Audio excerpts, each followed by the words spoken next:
What's going on, everybody?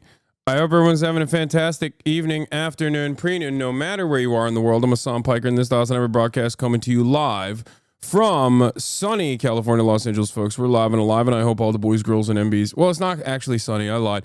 Coming to you live from kind of moody, kind of gray California, Los Angeles, folks. We're live and alive, and I hope all the boys, girls, and MBs are having a fantastic one because today's a beautiful day. Today's a wonderful day. Today is Thursday. It's Thirsty Thursday, folks. This is a part of the broadcast where I tell you about my personal news about what's going on in the world of HASANABI Piker in between the time period where I press the stop streaming button and press the start streaming button, so help me God. Personal news-wise, what have I done? Last night, my brother and his fiance came over, and they were flying out, and they wanted to dump Fifi, on my lap.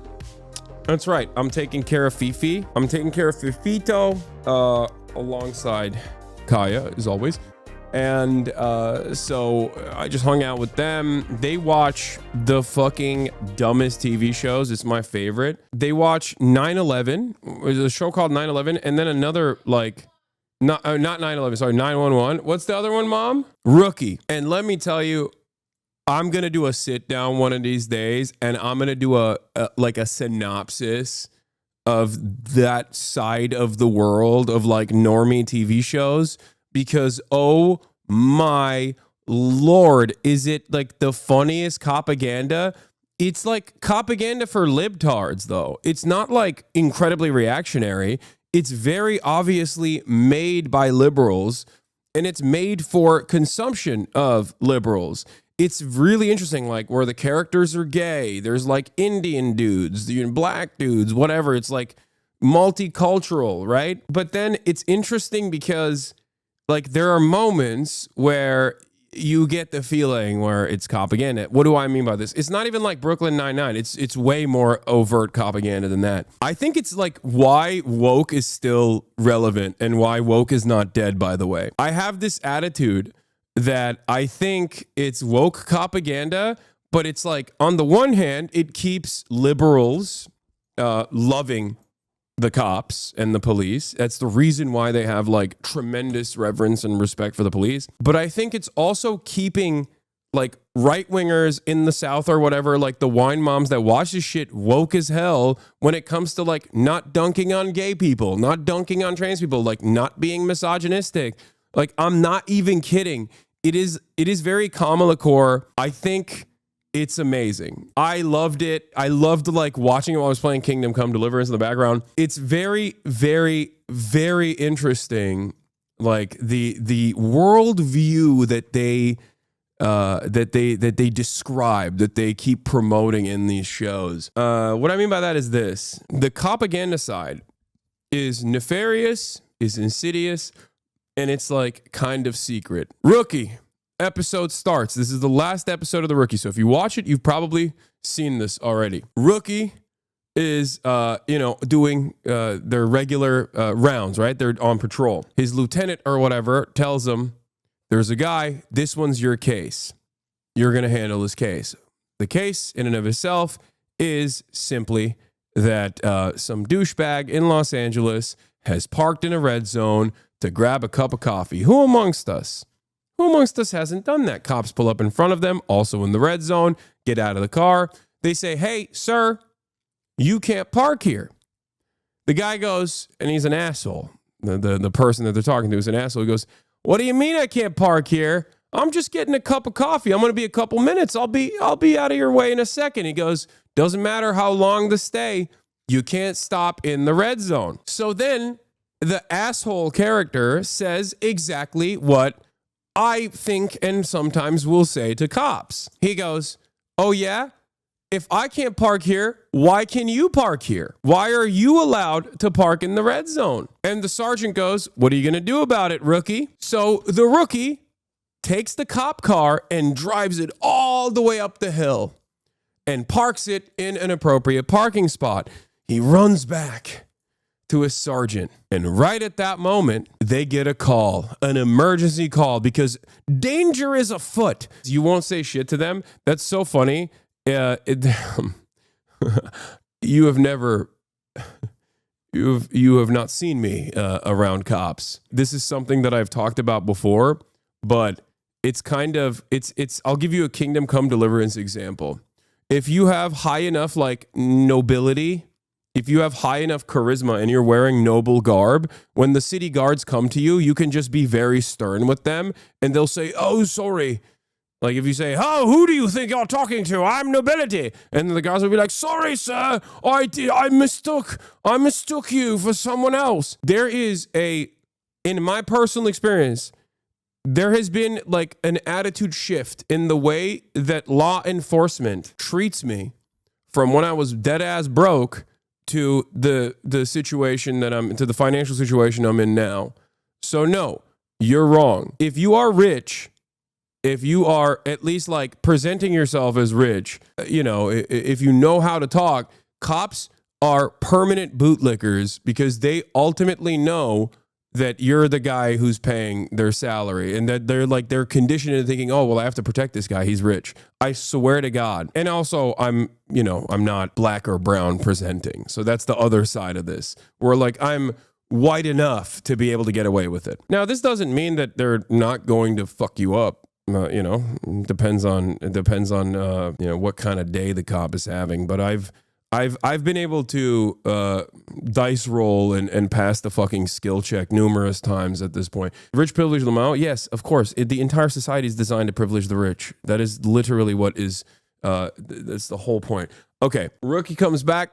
They get a call. Now he has to run back and grab the car. And that is a very secretive, dare I say, cynical way of doing propaganda. Because it tells the viewers, this is why cops have to park in red zones. It tells the viewer two things. One, this is why cops have to sometimes violate the rules by parking in the red zone because danger is always afoot. And the second thing is to gently nudge the viewers in the direction of understanding that danger is always around and cops are there to protect you from said danger. This is how the propaganda works. Because if it was just like deliberate, overt, annoying, and they were like, cops are awesome and they save you and they protect and serve, shut the fuck up, like that would be impossible that would just not be good content. What was the emergency? Someone getting shot by a cop? No, the emergency was something insane. Like the shows are psychotic, by the way, especially Rookie. The Rookie show is psychotic because like they just straight up murk a convict. Like the police precinct in the episode that I watched, they shot and gunned him down. He like one of the convicts that they're like walking through the bullpen randomly attacks a dude who's like weirdly enough singing in the middle of the bullpen about how like, why are we arresting everyone? Like, did you deserve to be in prison? Or, were you a victim of circumstance? Or did you deserve it because you're a bad guy? That kind of shit. And then one of the guys like just, chases him and fucking attacks him because he's a random psycho. The Rookie is Grey's Anatomy, but cops. Yeah. Have you watched Blue Bloods? Craziest propaganda of all time. So many television shows that are still around and very popular are propaganda. That's when you realize like, oh shit, that's why like anyone over the age of 40 is like ready to die for the police force. You know what I mean? Regardless of the Uvalde stuff, like they literally think cops are actively protecting and serving. But yeah, it's awesome. It's amazing. I loved it. I love propaganda shows. It's fucking fantastic. You know what I have been seeing though is at least on my For You page on TikTok, I've started seeing like backlash to the right-wing alpha dog bro life fitness influencers. I've seen a couple like brolic ass dudes on TikTok who are very clearly like gym content creators who are leftists. And they've been actively talking about how like right-wingers are grifters in this space and you shouldn't be duped by them. And it made me very happy to see that. I followed a guy yesterday called Joe Fit or something, Joe Be Fit, something like that. Fitness is political. Welcome back to everybody's favorite show. We all know a gym bro way too far down the fascist-friendly alt-right. Yeah, this is the one. Joe Be Fit. Yeah, I just started following him. I really like what he had to say. Like, this is good stuff, man. I want to see more of this. Conservative pipeline. But why? It really all comes down to toxic masculinity. It starts with something simple. Working out, self-improvement, grind culture, harmless stuff, healthy even. But suddenly there's a decline into alt-right messaging. You're hearing about real masculinity, the decline of traditional values, and anti-feminism. Despite dedicating so much time to the development of their bodies, gym bros often neglect the development of their minds, rejecting intellectualism. This leads to never-ending conspiracy theories. Anti-vaxxers, carnivore diets, seed oil rejectors. It's all just repackaged far-right propaganda under the guise of health consciousness, and it's particularly damaging to the minds of young men. There's so much focus on individual power that these guys start thinking that doing your own research is better than actual science. And the role models of the industry promote this made-up war against the low-T soy boy beta males. It's an easy trap to fall into, especially if you're isolated, angry, or looking for purpose. If your idea of strength relies on oppression, you're not strong. You're just loud and wrong. Yep. A real man, a strong man, protects those who have less than them.